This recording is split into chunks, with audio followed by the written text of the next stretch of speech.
পরিমণিও যদি থাকতো, রুনা লায়লা, ইন্দ্রকিশোর, হ্যাঁ, সাবিনা ইয়াসমিন, আরো যদি থাকতো শাবানা, আমার ভাইরা আসরের আগে 100 কোটি টাকার টিকিট হলে এরকম 50 খান প্যান্ডেল জায়গা দিত না।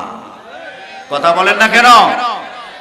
আমার ভাইরা ওই প্যান্ডেলে 100 কোটি টাকা দিয়ে টিকিট নিলে কি ওটা জান্নাতের টিকিট নেওয়া হবে নাকি? কথা বলতে হবে, জান্নাতের টিকিট ওখানে হবে। আমার ভাইরা বিনা টাকায় এই আয়োজন করেছে, তো এই জন্য লোক আসে না। কথা বলেন ঠিক কিনা?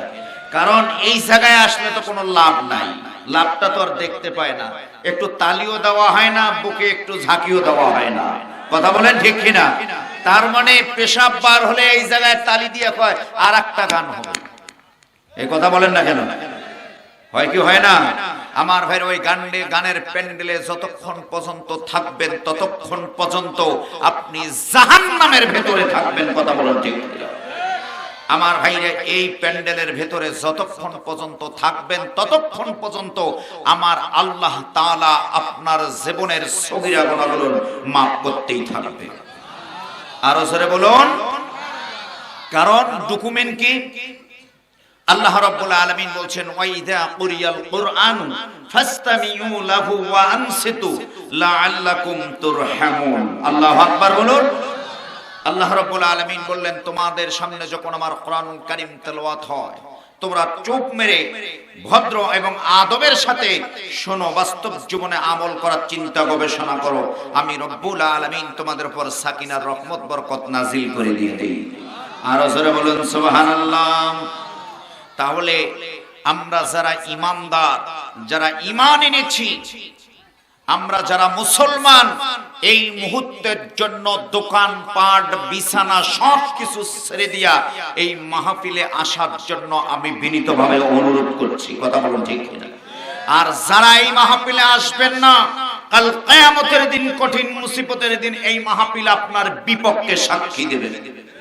কথা বলেন ঠিক কিনা? আর যদি এই মাহফিল যদি কিয়ামতের দিন আপনার পক্ষে এবং আমার পক্ষে যদি সাক্ষী দেন, তাহলে আমাদের জন্য আল্লাহর জান্নাতটা সহজ হয়ে যাবে। কথা বলুন ঠিক কিনা? আমার ভাইরা এই মাহফিলে আসলে কি উপকার হবে, কি পাওয়া যাবে? আমার রব্বুল আলামিন কোরআনুল কারীমের মধ্যে চমৎকার করে বলছেন, ইন্নামাল মুমিনুনাল্লাযীনা ইযা যুকিরাল্লাহু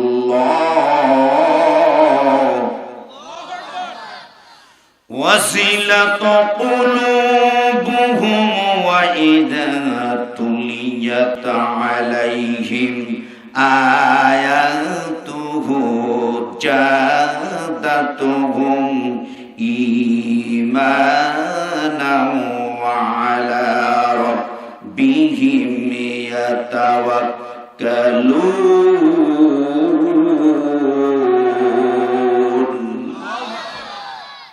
আমার আল্লাহ তাআলা বললেন, যারা এই মাহফিলে এসেছেন, যারা ঈমানদার মুসলমান, তাদের কোয়ালিটি হবে কি, তাদের উপকার হবে কি? এক নাম্বার উপকার হবে, যখন তাদের সামনে আল্লাহর কোরআনুল কারীম তেলাওয়াত করা হবে, আল্লাহর প্রশংসা নামক আলোচনা করা হবে, ওই সব ঈমানদারদের অন্তঃকরণগুলো কম্পনত্রা সৃষ্টি হয়ে যাবে। ওই সব মুমিনদের সামনে যখন আল্লাহর কোরআনুল কারীম তেলাওয়াত করা হবে, ওই সব ঈমানদার, ওই সব মুসলমানদের ঈমান বৃদ্ধি হতে থাকবে। আল্লাহু আকবার বলুন।